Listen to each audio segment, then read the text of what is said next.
If this is Formula One 2025 in a nutshell, it's going to be an incredible season. There seems to be this curse at Albert Park for Australians. It's almost like we're going to see an old-school intra-team rivalry at McLaren's. Think Senna Prost. And that is going to test the harmony in the team.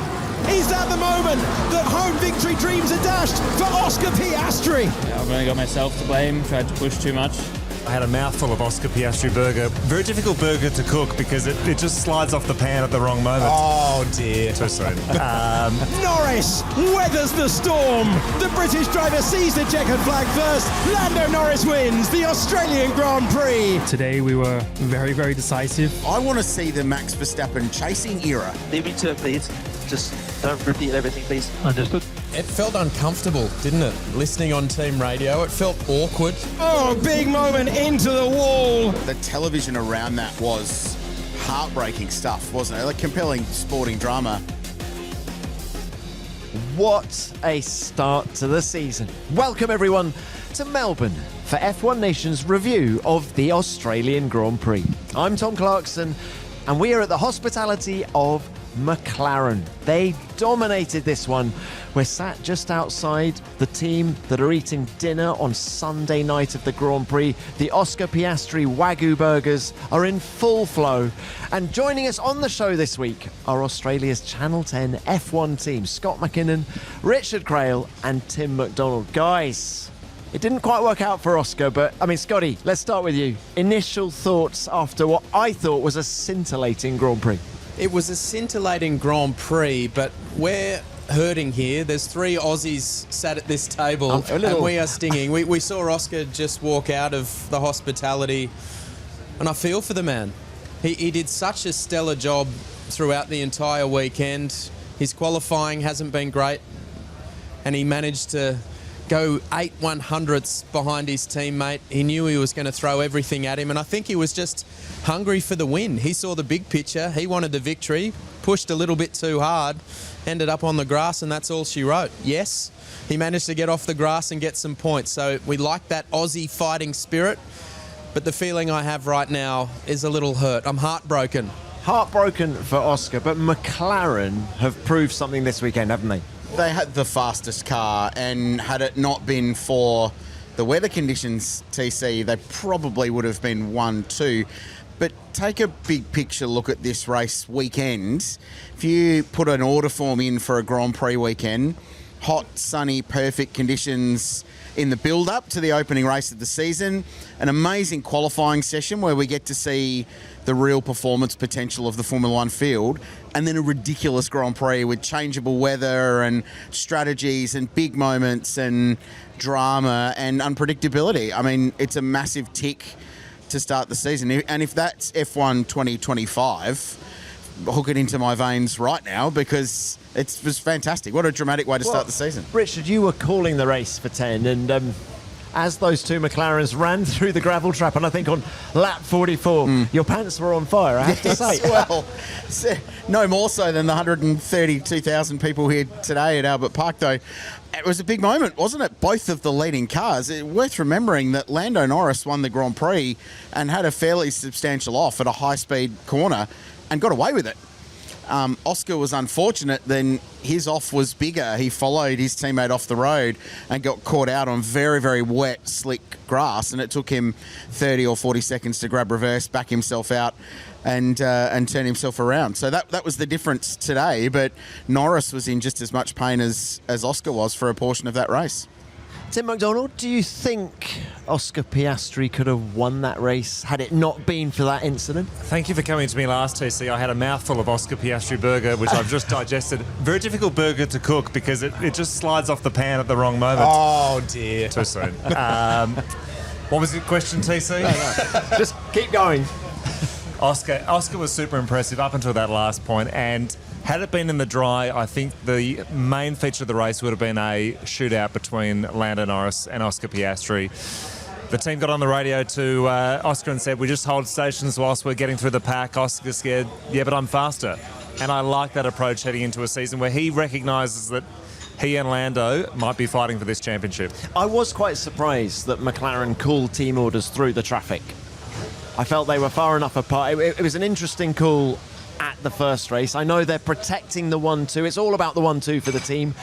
That is why they won the Constructors' Championship last year, but it still came pretty early, I felt. I thought in a race where cars are spinning off left, right and centre. I mean, we saw Fernando Alonso spin off. We were talking pre-race that the experienced heads would rise and they would be okay in this race. Yes, we saw Isack Hadjar go off in the formation lap, and we'll get to that a bit later because that was heartbreaking as well. But I think they were just thinking, come on guys, we want to get through this race, finish 1 and 2. What got me was when he started making ground again, it's almost like he just followed Lando. He was so eyes on and thinking, I can get closer, and followed his line off track. He probably didn't mean to make that mistake, but he was just following Lando's line, and that's what got him in trouble because he was in the zone, focusing on when he can make that move to get the win done. I want to look at the positives for Oscar Piastri because, okay, the incident pushed him back, fought back into the points, but, and there are buts, last year he was comprehensively out-qualified by Lando Norris. That was not the case here, and then in the race, he absolutely had the pace of Lando Norris as well. Lando, in fact, in the press conference has just praised Oscar, saying that it's brilliant to have 2 fast cars. That is why he said we were able to qualify where we did yesterday, because Max and George Russell's teammates weren't pushing to the same extent. McLaren, it feels, have got 2 fast drivers and an exceptional race car. They do. It's worth noting that there was opportunity in that race. So they reined them both in when they came up to lap the 2 Haas's that were last and second last. As the track was drying, the intermediates were wearing, and they were getting close to that crossover point of putting slick tyres on. And the order came out to maintain position with the 2 of them while they dealt with the lap traffic. And just as they gave the team order to go, okay, you're free to race, Oscar made a mistake. So he ran off the road at turn 6, went through the gravel and he dropped out of DRS zone and dropped about 2.5 seconds back. And that was probably the opportunity to pass, because 5 or 6 laps later, the rain came, the unpredictability came, and they came off. The question I have about if but maybe in that race was, had Oscar not dropped it, had he made a pass, he would have been the leader. Would it have been him in Lando's position instead of Norris? Would Norris have been the one that went further off the road, following the leader off like Oscar did? These are all the big questions that will never, ever be answered, only in an alternate universe in some sci-fi show. But it could have, would have, should have for Oscar today. It came up short, but the positive signs are that it is going to be an incredibly tight fight, and I have no doubt by September we'll probably get it see Singapore or somewhere like that, where we start wondering which McLaren will have the advantage in a title battle going to the end of the year. But you're right, TC, there are positives. It was 0.084 of a second in qualifying.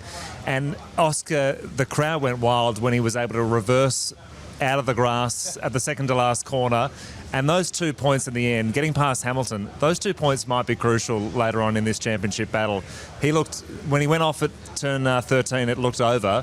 To claw back some vital points in a long season, that could be a massive, massive story.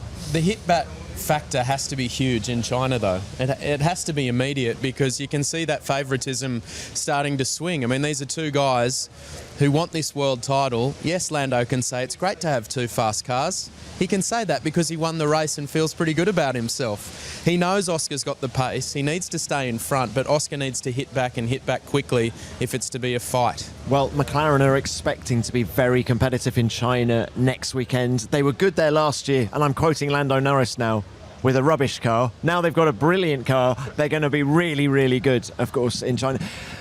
And for Oscar, he's sold double the merchandise here at Albert Park this year compared to last year. He's been a rocket ship in terms of his popularity at home. Do you think he dealt with that pressure well? I think he did for the majority of the weekend.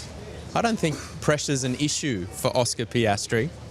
He just seems robotic in that sense, that nothing seems to rattle him. This is a bloke in his 3rd year in Formula One. Does he ever look under pressure?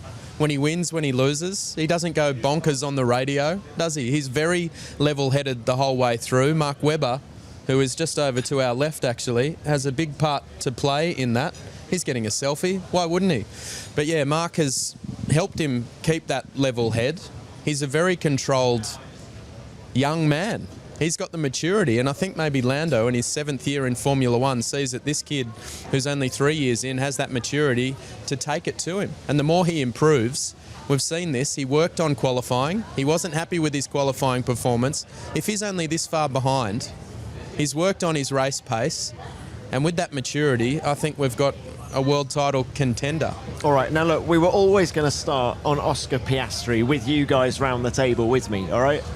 We should probably leave now. Yeah, Thanks for having us. Thanks for having us, Yeah. TC. It's been Like great. and review the podcast. Now look, let's talk about Lando Norris. Can we talk about the guy who's won the race? When you look at how close he came in 2024, has this race shown that Lando is now ready to win a world championship? Yes, I think it has. And what was different about this race? I think it was at the end when the pressure was at its highest and Max Verstappen, the 4-time champion, was coming at him quickly.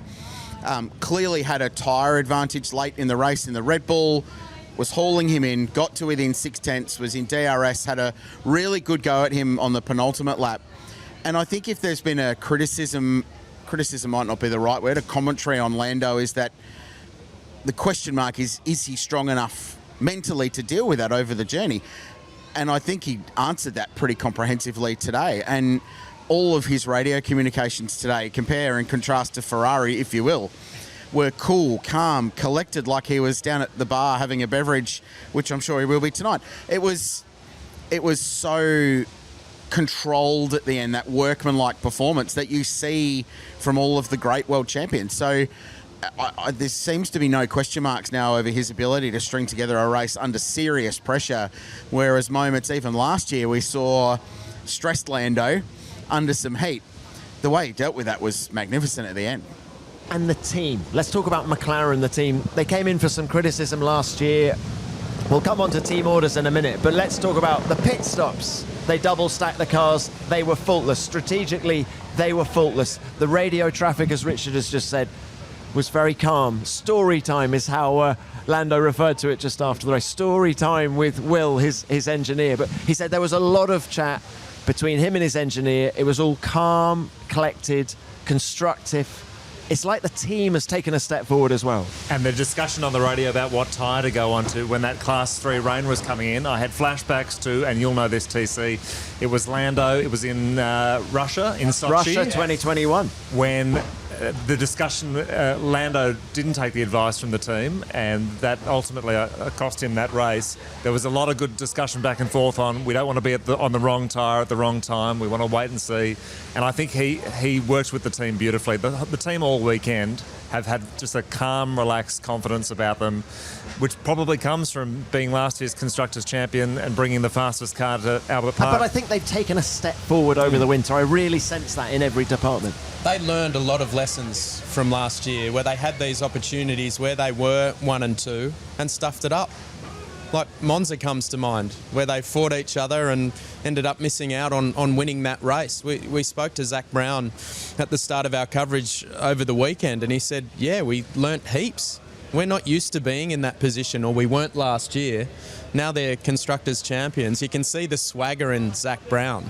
I mean, he's walking around feeling pretty good about himself because a couple of years ago they were right at the very bottom. Now they find themselves at the top and they're learning.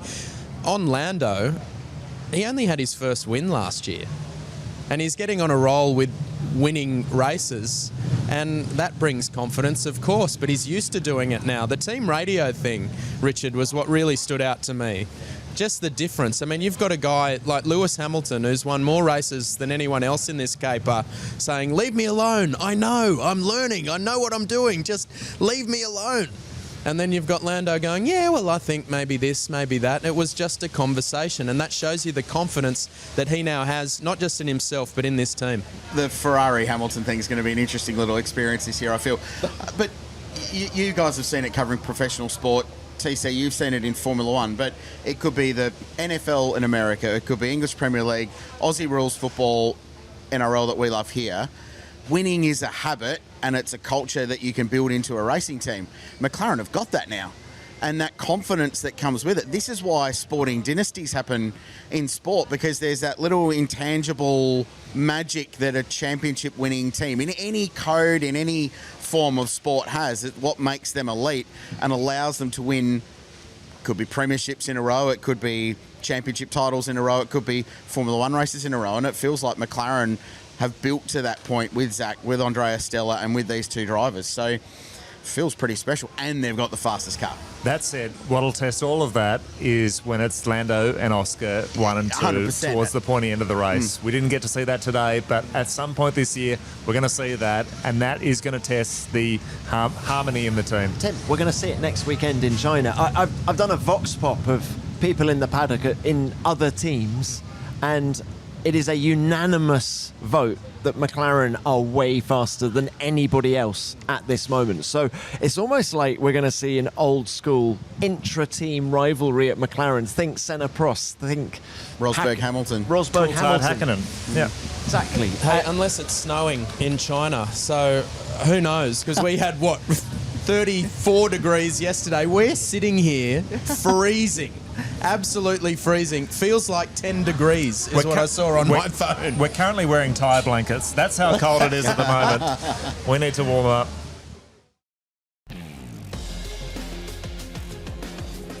We'll continue with our review of the Australian Grand Prix shortly. But once you're done listening to this, why not check out Formula One's other official podcasts? My guest on this week's F1 Beyond the Grid is new Aston Martin team principal Andy Cowell. He joins me for an in-depth chat about Aston's new era, and he's fascinating about the impact that Adrian Newey is already having on the team. That's available from Wednesday on your podcast app and the official F1 YouTube channel. And the latest F1 Explains, which is out now, is all about rookies, with Jenson Button and Oscar Piastri's race engineer Tom Stallard discussing what it takes to have a successful first season in F1. Now, who do you guys think was the driver of the day today? Lando Norris got the vote on the TV, but who actually drove the best race when you look at all 20 drivers? This is easy for me. Bert Mylander. He led most of the race. He did a wonderful job in that Aston Martin in tricky conditions. Didn't put a wheel wrong. But I guess if you're asking, gee, who was the most impressive? There are a lot of names that stand out. I want to throw a name at you. If you're not, are you going to throw names at me otherwise? I've got one. I've got one too. Kimi Antonelli for me was outstanding. This is a kid who's come in, the youngest out there. All the other rookies were spinning and having a horrible time. He managed to keep it on track, a mature drive. He didn't do anything too outstanding, but he got all the way up to 4th position from 16th. What an experience. In conditions like this, great work from an 18-year-old who only just got his driver's licence. Second youngest driver to score points on debut after Max Verstappen. And a very brave performance too, based off, the first time we saw him in a Formula One car publicly was spinning into the Parabolica in Monza, and then a difficult qualifying session where a mistake at the exit of turn 6 wrecked the floor, which wrecked his lap. But to put all of that behind him and charge through the field in conditions that caught out both other rookies and experienced drivers was immensely impressive. He seems like a really quick learner.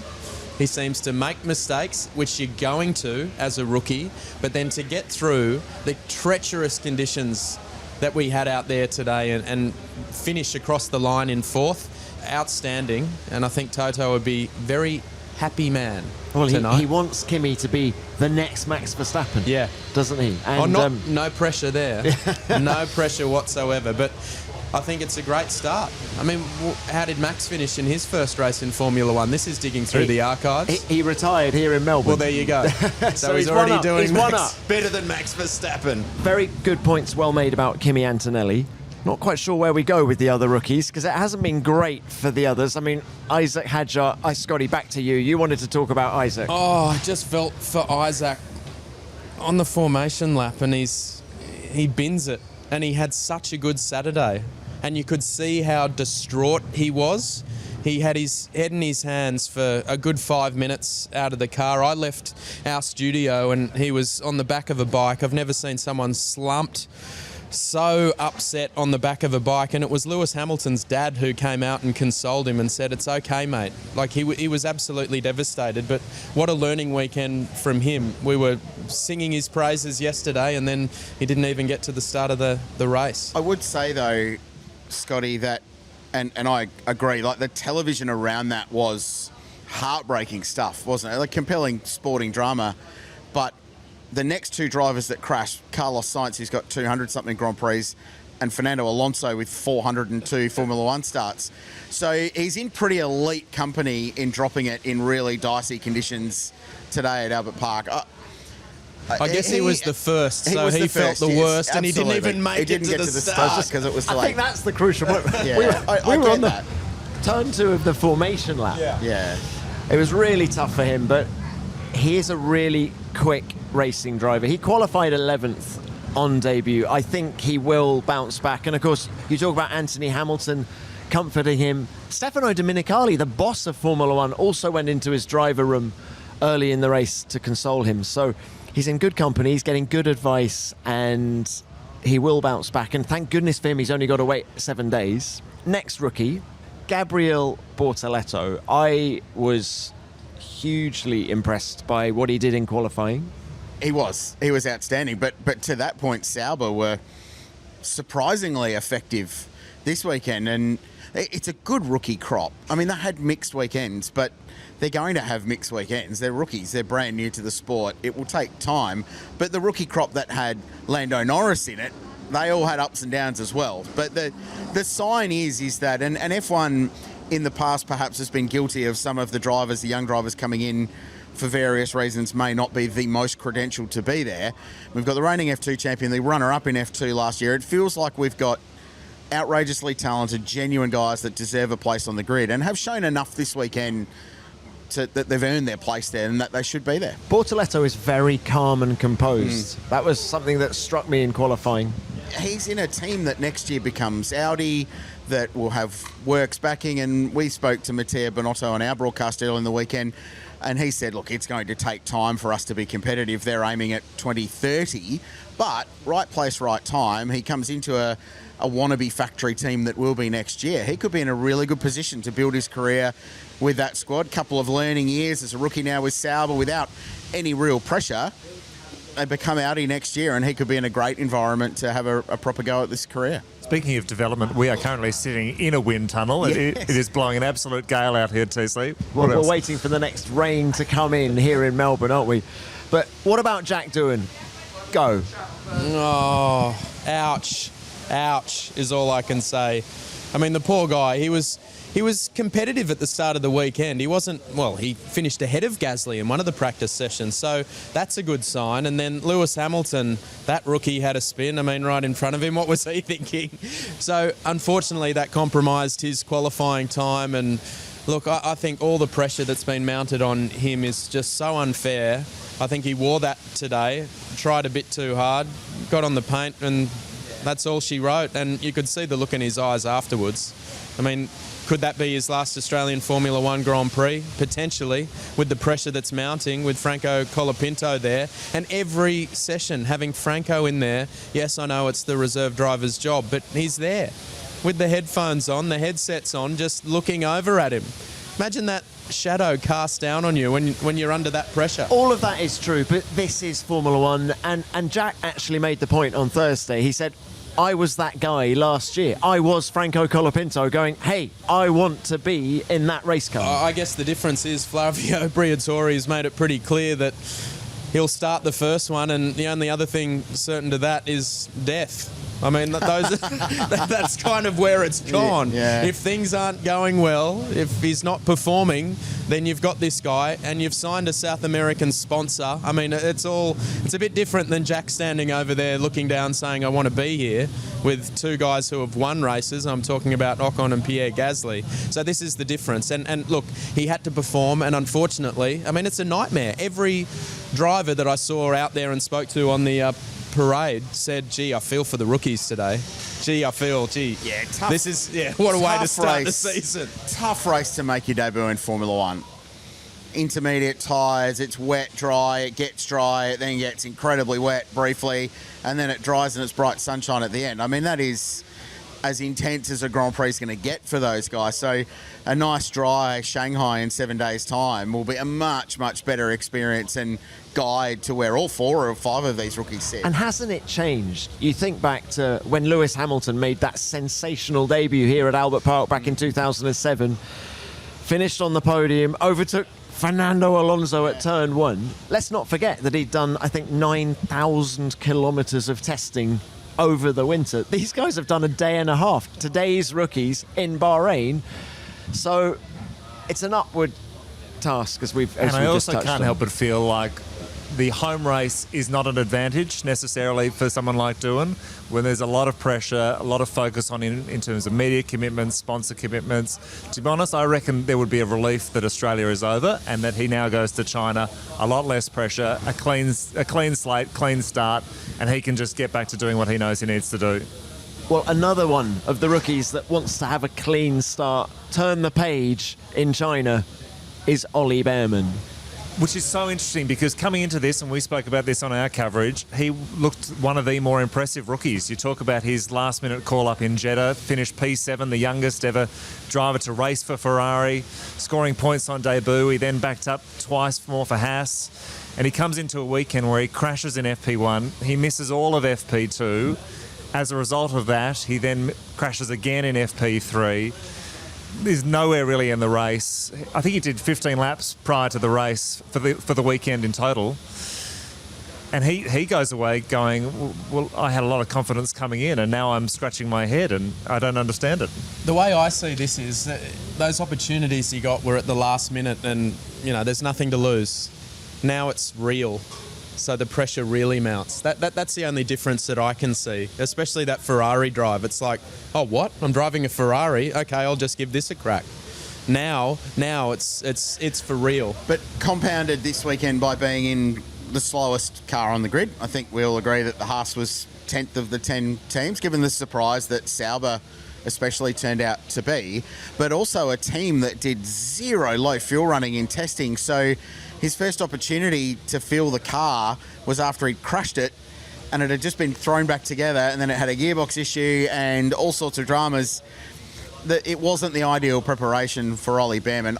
The difference with Ollie, I feel, relative to a Jack Doohan is that there's time there, isn't there? Haas aren't putting that kind of pressure on that Alpine are to Jack, and that you feel confident that Behrman will see, unless he does something completely crazy, but he'll see the season out, he'll learn and develop, and alongside Esteban Ocon, who's a pretty good guy at Formula One and experienced, and I think that'll be a good partnership to help bring him up to speed as well as that journey goes on. So tough weekend, yeah, but also tough scenario to come into it with all the factors budgeted in. Yeah, just chatting to him before the race, I said, what can you possibly get out of this? And he just said, learn. Yeah. But it's a write-off. It's been a shocker.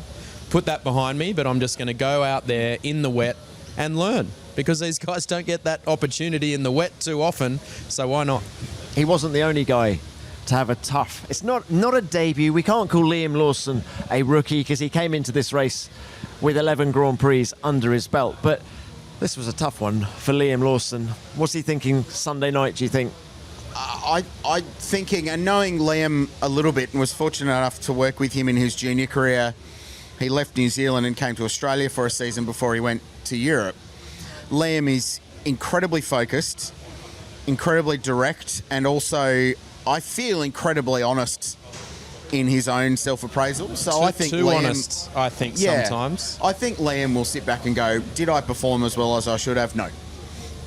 Which he did straight up. 100%. But do you really want to be saying out there, geez, I was too slow? You can, I mean, but he was, though. I know. So making excuses for it, I don't feel like there's any point in that. Own it.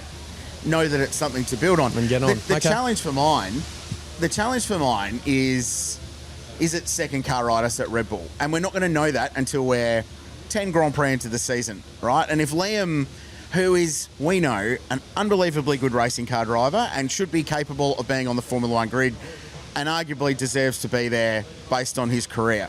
If we get 10 races in and that second Red Bull has had no improvement over where Checo Perez had it last year, when does the questioning start going to Christian Horner and the team at Red Bull going, what's going on with this second car? Why can you not get that to work? We've tried 2 drivers now. It's still not functioning. Now, it's too early to say that now. Is it a case, is Liam Lawson the latest in a series of people to discover that this car is set up for one man and one man only, and one man's particular driving style, which Max, it suits him to a T, and is it difficult for others to come into this car and have success? That's a great point. But also, you're trying to put a rookie with 1 day and a half of testing under his belt alongside what most people think is the best driver in Formula One, who now has 10 years experience. I mean, come on. It's an impossible task. Mind you, Max has lost his reign at the top, that 1,029-day reign at the top of the championship. But yeah, it's an impossible task, and they've tried and tried and tried, and it hasn't worked. I mean, the Dan Ricciardo days, weren't they brilliant? Of course, I'm bringing it back to an Australian, but they were both competitive, but Max was much younger then, and things have changed. Scotty, that is my point. If you want 2 cars to be as good as Max Verstappen, don't put a rookie alongside him. Of course not. It's crazy. But then they would think, hang on, we put an experienced driver in as well, and that didn't work either. It had its moments. Checo Perez had his moments until in that he car. said, I'm going to take the World Championship fight to Max Verstappen, and then it blew up spectacularly. May have been a tactical error on his behalf there, the Mexican potentially. Can we talk about the brilliance of Max Verstappen? Lando Norris drove a brilliant Grand Prix today, but he did put it through the gravel on a couple of occasions. He put a wheel in turn 6 towards the end of the race. Of course, there was the moment on lap 44 when him and his teammate went through the gravel. Max Verstappen didn't, as far as I could see on the world feed. He had one mistake. Remember, you'd know, Craill, so you called it. He went off. Remember, it gave turn 11. Oscar a chance to get he was in second. front. He got passed by Piastri. Yeah, very early. Ran very early a little in the bit race. wide at 11, and that allowed That Piastri. was the one. Yeah. That was the one. But Max Verstappen did something in a car that was so grossly inferior to a McLaren around this racetrack that I think only he could have done. And that's the thing, when we talk about Liam Lawson finished qualifying 18th, we're assuming that car qualified 3rd on pace. I don't think it did. I think Max was the difference there, and we saw it today. Another couple of laps, and I reckon Max would have had Lando. Lando said that his tyres were absolutely gone, and it just shows how perfect McLaren need to be in order to beat Max when things are not going Max's way. Max is so brilliant that even when the car's not with him, the conditions aren't with him, he doesn't have a second gunner so that they can play with strategy, and he's still right up there, right to the finish line. It's unbelievable. Him staying out when the McLaren's pitted when it was raining, that one lap very nearly won him the Grand Prix. And if that rain was 3 minutes shorter than it was, he may well have ended up winning that race by a big margin, because the McLaren's pitted and he stayed out. That one lap, it could have been the difference. It wasn't in the end, but Formula One's full of coulda, woulda, shouldas. But yeah, he was elite level today. And you put that up there against any of his drives TC last year as an outstanding performance from Max. So fight on, isn't it? Fight on. And there's pressure to McLaren. Even if they've got the fastest car, Max is going to be there. And I want to see the Max Verstappen chasing era. I want to see him being the hunter rather than the guy that's been the benchmark for the last 4 years. If we had 2 more laps, I think that's what we would have seen. I think he would have won the race. I genuinely think he would have won it with a couple I was more laps. thinking about Lando, what he would have been running through his mind, knowing that Max is right on his clapper, coming in hard. And you think for Max, he's already won 4 world titles. For me, it's almost for him, win it or bin it. So he would have taken a risk. And if they've both gone off, then so be it. I mean, this is this crazy thing with Max. It's all about winning and doing everything he can to get on the top step. Scotty, he has such a presence on the racetrack. Yeah. For so much of that broadcast today, we were looking at McLaren, Red Bull, McLaren. He was in a sort of McLaren sandwich, and you found yourself just burger, thinking... that's what they're called, the McLaren burger now. The Piastri burger, here we are. But he just outperforms that car. I really feel that today, and I think this could be the year where all of the the cynics, the Verstappen cynics come around, you know, for the last few years, okay, up until the Miami last year, he's just had such a dominant car. And then people were saying, you've had such a dominant car, anyone could have driven that. No, this is the year when he consolidates his position as the best driver of his generation. But I do think Lando Norris dealt with the pressure very, very well. Yeah. And that bodes well for the season ahead. We've seen F1, there's so many examples, aren't there, of the greatest driver in a car that's not quite there. Senna, 93. The 93 McLaren wasn't the fastest car on the grid. The 15B Williams was, but some of Senna's best moments of his career came in 93. Donington, Adelaide, his final Grand Prix win. So I wonder if that's what we see from Max this year, is that there'll be moments where he does something where we all sit back and go, how is that possible? And whether it's a Donington or something along those lines, I don't know. I was almost thinking that today. Actually, it was there because in raw speed in dry, hot conditions on Saturday, the Red Bull was 0.4 of a second slower than the McLarens in qualifying trim, and they were going to get destroyed today. And in the early stages, he was almost a full pit stop behind Lando Norris. He was 17 seconds behind the leader at one point, but the cards came up his way. And Red Bull will be trying to solve that 4:10 deficit without the genius that is Adrian Newey. And how's that going to go? And with new regulations in 2026, these are going to be tough questions. How do they do that? I mean, that's the biggest question, isn't it? And whether they can retain Max. I know this is taking it to a whole different level, but if this car's not performing, and we know this, Max Verstappen is the greatest at the moment with what he can extract from a car, how do they keep him at Red Bull unless they start making gains? And that is going to be a crucial question that we will be discussing on the show throughout the year, is if McLaren are going to dominate, is it worth the pursuers developing the current car, or should you just throw all your resources on the regulation changes coming next year? I mean, George Russell made that comment, he made didn't he? that That's point. where I was about to go. You say it, Tom. Well, he just said we might as well all focus on 26 and leave McLaren to win everything. But he seemed to think that McLaren could win everything and put all their eggs in 2026 as well and still come out on top. Because they're so far ahead now. Yes. And yet there has been some good development in the off-season, and we look at Williams as a prime example of that today. Alex Albon, what a turnaround from 12 months. 12 months ago, they only had one car in qualifying because they didn't have enough parts, let alone the pace. And they turn around. Obviously, Carlos Sainz was unlucky today, but they both qualified in the top 10, the first time that they've had two cars in the top 10 in Australia for 20 years.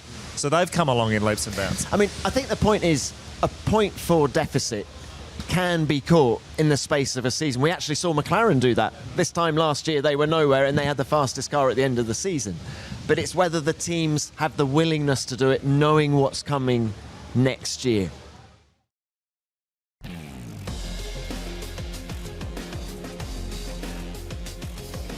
One of the huge stories coming in this weekend was Lewis Hamilton's Ferrari debut. There'd been so much hype.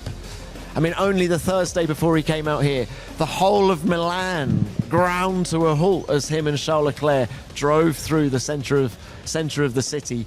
The hype has been just non-stop, and yet it came to nothing. When it came to performance, Ferrari didn't deliver.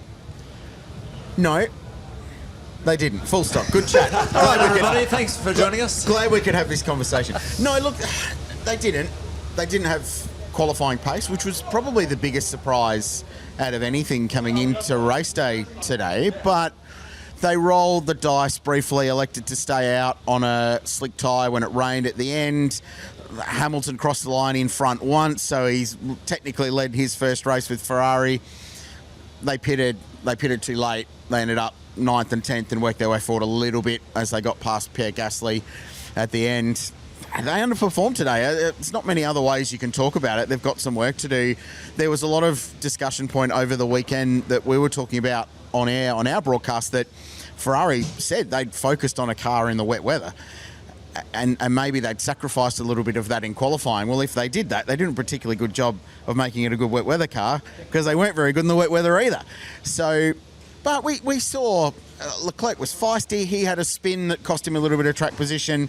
Lewis, I think, got better as the race went on, and he got more comfortable in and amongst continued arguments with his race engineer. So that's going to be that started early, didn't it? That's going to be a fascinating subplot this year. That was so interesting. And at one point, and you don't hear this often, he was learning what the buttons do. They said K1, the overtake button's there, and he said, I know, I'm learning it as I go. Yeah. And you go, that's a very odd state for a Formula One race.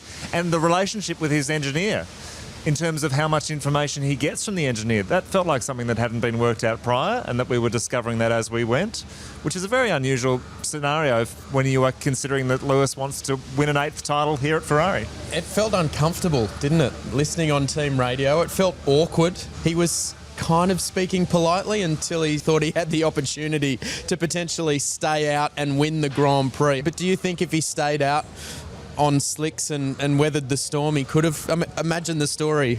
It would have been a huge story. It would have been pace, ridiculous. I don't think the pace was there. But what's interesting for Ricardo Adami, his race engineer, who worked with Carlos Sainz last year, is that Carlos was very strong strategically in the car. When Ferrari a few years back were having all those strategic issues... He made his own calls, didn't he? He made his own calls, and Leclerc didn't. And I wonder whether, Ricky is just used to working with a driver like that, and it seems as if Lewis is actually going to lean on him a little bit more for information and decisions. Well, we saw that last year at Mercedes, was that Lewis was using a lot of George's setups, and I'm not sure whether at the moment Lewis is that way inclined in terms of thinking. But to me, Lewis has had a massive off-season, and we've seen the photos outside Enzo Ferrari's house. We've seen the magazine covers with Lewis and a prancing horse, and yet to get to the race and not have worked out some critical race information, that seemed very odd. He was working with his tailor to get the right suit. He was very busy on Maybe if that horse was on the radio, it might have been a bit more comfortable. Looking at Lewis's performance specifically, I think he actually would have been quietly quite pleased to have been only 2/10 behind Charles Leclerc in qualifying. I want to use the cricket analogy. You can score a century but still lose the match. And I think Lewis is in that sort of frame of mind. I think personally it went okay, even if the ultimate performance of the car wasn't there. And I think for Ferrari, what was disappointing is that they've always been strong here at Albert Park, particularly with the current generation of cars. So to not be able to turn it on, I think would have been a worry. Our expectations were through the roof after the buzz that we were getting. That it seemed like the cloud had lifted from his tough time at Mercedes. The way he was walking down the Melbourne Walk, TC. I mean, when was unheard of? Exactly, and he did it twice. Not once, but twice, signing autographs. And was utterly charming with the fans and was talking to them and signing things. And in every press conference he's been in, he's been very giving and generous and funny. But we were thinking, how long is this going to last? So will it change now off the back of not getting the result that they hoped for here? Because there was so much hope coming into this one. As you said, Ferrari always do so well here, and we were hoping that potentially he could at least get on the podium. I say at least. I know it's a big hope, but everyone's talking 8 world titles. Come on. Yeah, I kind of think it's a moot point until we see Charles Leclerc truly competitive in that car, because that's the benchmark. When Charles is quick in the Ferrari and Lewis isn't quite there, then we know that there's work to do. But until we know that car is a genuine contender, it's pretty hard for a guy coming into that team as good as Lewis and experienced as Lewis is to know where he's at until we know what the car's capable of. And right now, the sample size is 1, and it's not particularly good for Ferrari. If they roll out next week and Charles puts the thing on pole in Shanghai, and Lewis is 8th, then you start going, okay, he's got work to do. But if he's 3rd and only a couple of tenths behind, then there's progress being made. All fair points, but we can only go with what we know so far. And I think Lewis has done a good job in terms of extracting the maximum from the car. Yeah, and I thought as the race went on, he got better and better and more comfortable in those conditions. And his experience today, I think, in the changeable conditions in a current Formula One car, the current ground effect cars especially, really showcased that. His level of ability and his performance in the race a lot of it was Lewis rather than the car, which wasn't particularly a good car, but it was Lewis being a particularly good driver. you know what, guys? It's still a brilliant story for Formula One. Oh, isn't it? And I like this version of Lewis off the track. I like that he's interacting with the fans again, because he used to just scoot straight through here on his little scooter. You wouldn't see him. Everyone else would do the walk. The fans are enjoying it, and he's doing his bit of representing that little badge on his chest, which he wanted to drive for a long time, and I know he's getting paid a lot of money to do it, but it's good to see. It looks like he's got the love back. That's what I'm trying to say, which is great to see at 40 years of age. And we've just come off a record-breaking crowd attendance-wise here at Albert Park, and I think a big part of that is people wanting to see Lewis Hamilton for the first time in red.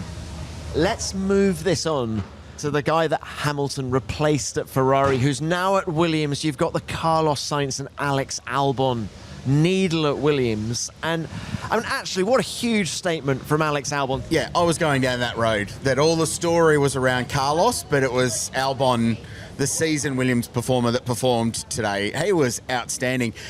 When you call a race and all the moments that happen in a broadcast, and then at the end of the day you go, didn't see much of him at all.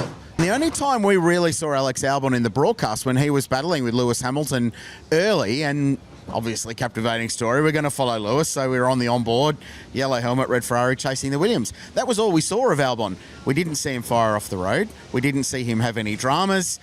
So he was my driver of the day. I thought for his almost completely anonymous performance, when everybody else had massive drama, he got a huge swath of points for Williams and a massive day and weekend for that team. And you know how James Vowles was, as you say, under promise, over deliver. On the grid, he changed his tune. I spoke to him and he said, I'm excited. Yeah. He could smell He was the batting points. 100 this weekend, Vowles, wasn't he? Everything he said sort of happened, and then, like you say, I'm fired up about this race, and they were good. Carlos had a challenging race, but was out early, so we didn't really get to see a lot of what he was capable of with that crash at turn 14. He had a couple of setbacks, did Carlos Sainz, didn't he? I mean, out-qualified by the teammate, and then putting it in the wall early in the race at the final learning. turn. Give him a break. He's learning, the smooth operator, and it's going to take a bit of time, and he's open to that. Just to get back to Alex Albon, what makes it even more impressive for me, the last 2 years in a row, he has smashed up his car in that turn 6 and 7, 2 years running. We know last year he busted his car so badly that he ended up taking his teammates and just missed out on the points. And he was the first red flag in that crazy race, the other crazy race in 2023. So to come back and to just put that to bed is just outstanding. But Carlos, he said, look, I haven't done any running in the wet in this thing, but I'll learn. Give me a couple of laps.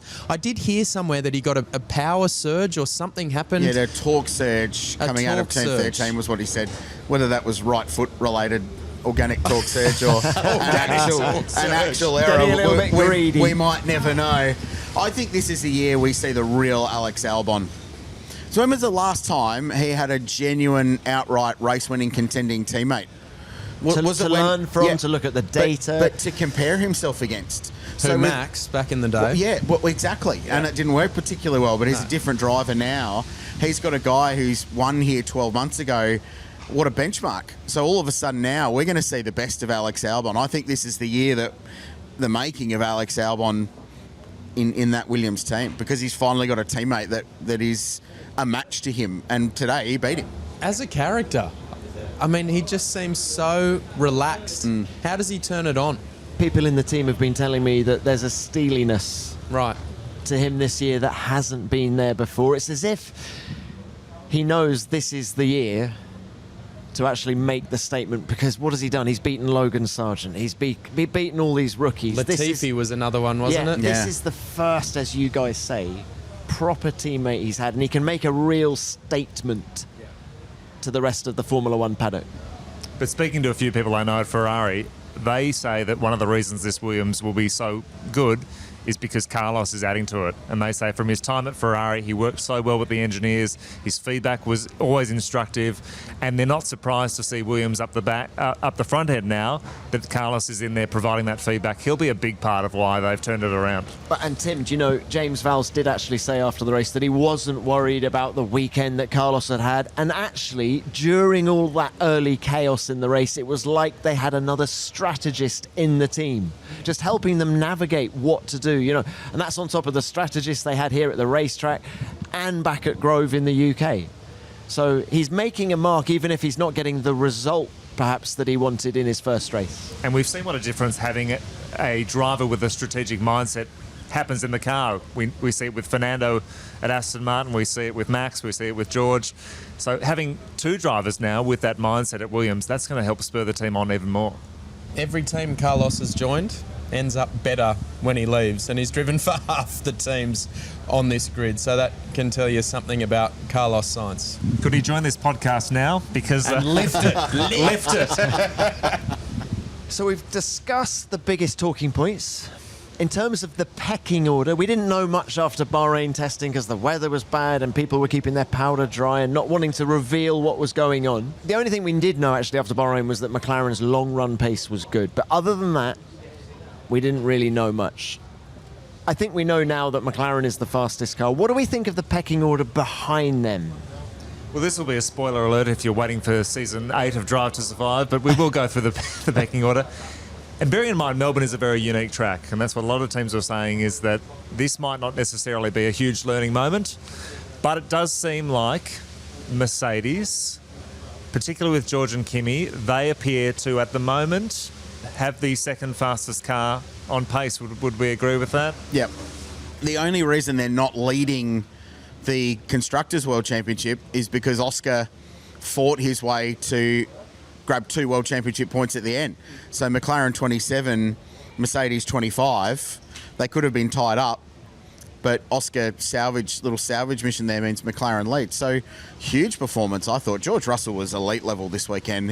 It feels like he's sort of slid into that team leader role, which he is now. He's the experienced guy there, which seems strange to say because it feels like it wasn't long ago he was in the Williams being the Mr. Saturday in qualifying, lifting that team up the order. He settled into that really well and punched on really hard today, and that team looked like they've made genuine progress on their car in all conditions over their winter, our summer, and look strong. That's the key point. Over all conditions. Yeah. Right? It was cooking here yesterday. They were fast. And they were fast. So that's a big improvement there. Toto would be extremely happy about that. And then today, it is Arctic, it is freezing, and they ended up pretty good as well. But that was the big drawback, wasn't it? When we looked at the testing in Bahrain and everyone's like, yeah, they're looking pretty sharp, but it was cold. It was rainy in Bahrain, but cold as well. So to do what they did yesterday in 34 degrees, and it was hot out here, wasn't it? You could feel it. Yeah, it was cooking. We've gone with McLaren quickest, Mercedes second. I mean, I think you have to go with Red Bull as the third quickest car in the hands of Max Verstappen at the very least. I think there is potential there. They had a new floor on the car this weekend compared to what they had in Bahrain testing. They made a lot of progress from FP1 on Friday through to the end of the race. They've learned a lot. I do think they've had a good weekend, actually, Red Bull, from where they started. They are difficult to judge, though, because Max is outperforming the car at the moment, and Liam's had a weekend where he's been underperforming. So we won't truly know that until we've got a few weekends where we see the best of Liam. But if we go Red Bull third, then it probably looks like Ferrari are fourth. And then from there, it feels like it's, at the moment, it's Williams who are P5, because we've touched on Williams. Do we touch on Alpine? But just that I think is so significant. Williams, you just said P5. They finished 9th last year. It's incredible. And actually, to be fair to James Vowles, when Carlos Sainz was quickest, in the Bahrain test, and then he came here and they were quick in FP1, and we were all jumping on the bandwagon, and he said, no, front of the midfield's where we're going to be. And he's a wise old soul for quite a young fella, is old James Vowles. And we've seen teams at the back of the grid pull out great testing laps in the past, primarily to attract big sponsors. Williams now don't need to do that. They've attracted their biggest sponsor of the last 20 or 30 years. So their pace from testing was genuine. And they proved it today, and let's see if they can do that again in China. Yeah, then behind Williams, I think you've got to look at the Racing Bulls. Yuki Tsunoda, sensational in qualifying. Laurent Mekies said to me on the grid it was the best dry qualifying lap that Yuki's ever done. Of course, he was third in the wet in Brazil, but in terms of dry qualifying, the best quali lap he's done for the team. I love that. He's got such a cult following here in Australia. We love Yuki Tsunoda, and for him to pull that off was outstanding. And he's just putting his hand up and saying, hey, Helmut Marko, I've got new management. I know they've smoothed things over. And now, if there's any issues with Liam Lawson, I'm ready to pounce and jump into that Red Bull. Give me a go. I've got the experience. I'm no rookie. He's right in the middle, actually, isn't he? He's not quite Perez with the experience. He's no Liam Lawson. He's smack bang in the middle. So maybe that's the solution for Red Bull. But did we see that coming? I did not from RB, because no one was saying that after testing. Well, we knew they were quick in testing. But I didn't think they'd be that spectacular when it came to qualifying. Everyone was talking up their livery and how sharp it looks, but I didn't think it'd be as quick. And when you consider Isack Hadjar as a rookie was 11th in qualifying, for me that was overachieving. So yeah, I thought it was an outstanding effort from them. Who's next in the pecking order then, TC? Because there's Alpine, but also Aston Martin were more impressive this weekend than we thought they would be. Guys, I think from the midfield down, it's a pretty murky area, isn't it? And the one thing I will mention, Kick Sauber, because for them, I mean, this is outstanding. They were kicked to the curb, weren't they? I like what you did there. Yeah, you like that? Hulkenberg was immense today. Yeah. He was outstandingly brilliant. But everyone wrote them off after that Bahrain test. Because just going, they weren't very everyone's fast. making progress, don't worry about Kick Sauber. And then they've come here and they're in the points. Kick Sauber have already scored more points this year than they did in their entire season last year. So what a drive by Nico Hulkenberg today. That could be hugely valuable when it comes to sorting out the pecking order at the end of the season. But they performed above their expectation in qualifying as well. Their one lap pace was genuinely surprising. To make it through to quali 2 was outstanding. Yeah, a big tick for those. But I wonder if that huge amount of experience from Hulkenberg will help that team in a really strange sort of transitional year for them as they evolve themselves into Audi moving forward. And I think the pace of Gabriel Bortoletto in qualifying, it's a good combo, but I think it was almost quite good for Hulk because he's a Saturday specialist. I think it gave him a little nudge, and we saw such a brilliant race from him. But again, that experience, I think, like we said about Hamilton in the Ferrari and those changeable conditions, that experience paid off for Hulkenberg today. Well, Craill, so you'll know this. Where and when did Hulkenberg score his only pole position in Formula One? Brazil, and what were the conditions? In the pouring rain. Yeah, in a Williams. So he thrives in this kind of stuff as well. I'll go Aston Martin, though, because a lot of people at testing said they might be the second slowest car. 12th and 13th in qualifying. And Lance Stroll finished a P6, a tremendous finish, yet again proving that he is fantastic when the conditions are wet. Flew under the radar, and those were points that I don't think the team were expecting. Conditions were very similar to what they were in Turkey back in 2020 when he put the Racing Point on pole position. He thrives in these sort of wet, dry races. Well, guys, it's been absolutely brilliant to have you on the show and for me to hang out with you all weekend. It's a joy. Just final thoughts on the 2025 Australian Grand Prix. Crailsy. 465,000 people over 4 days, record event. It's 130,000 people here today in terrible conditions. Amazing start to the season. I said it at the top of the show.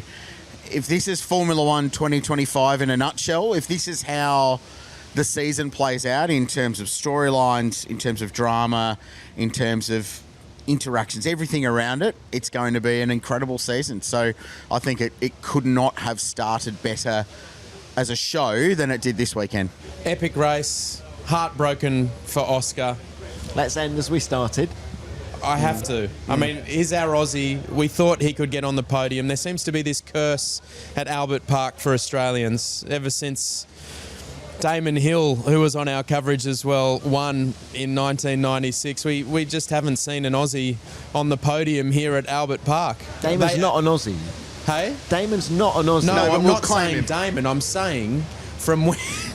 What I'm trying to say is, since we were racing here and Damon won, we've not seen an Aussie here win the Australian Formula One Grand Prix. We've seen 2 Aussies on the podium, Mark Webber, but that was because he finished 5th, and then, of course, Daniel Ricciardo got disqualified after standing up there. But why is there a curse here when we know the talent of this guy? So that's why I'm a bit heartbroken today. TC, what he's saying is it's the only win the English will have on Aussie soil this year in an international sporting contest. Excellent. The Ashes banter has started already.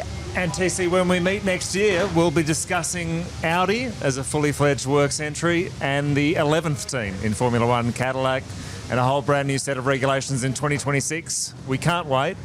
I'll leave you with this. I have hypothermia and I'm in a 2-hour park. It's time to go. But on behalf of Australia, TC, thank you for coming along. We love having you as part of our Australian coverage. Agreed. Thank you for bringing this crazy circus. We know there are so many countries in the world who want to race. We're very fortunate and very thankful that Formula One pays a visit to this part of the world. We love it. 465,000 people love it.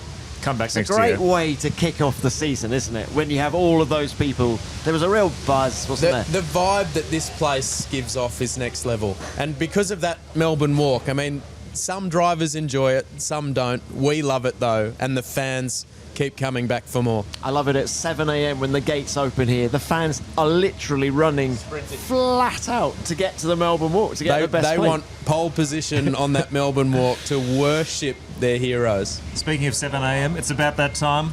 We've got to go to work. You've got a flight to catch. Yeah. Enjoy the season, TC. To Scotty, to Tim, to Craill, guys, thank you very much for your time. It's been a pleasure. Australian Grand Prix has delivered once again.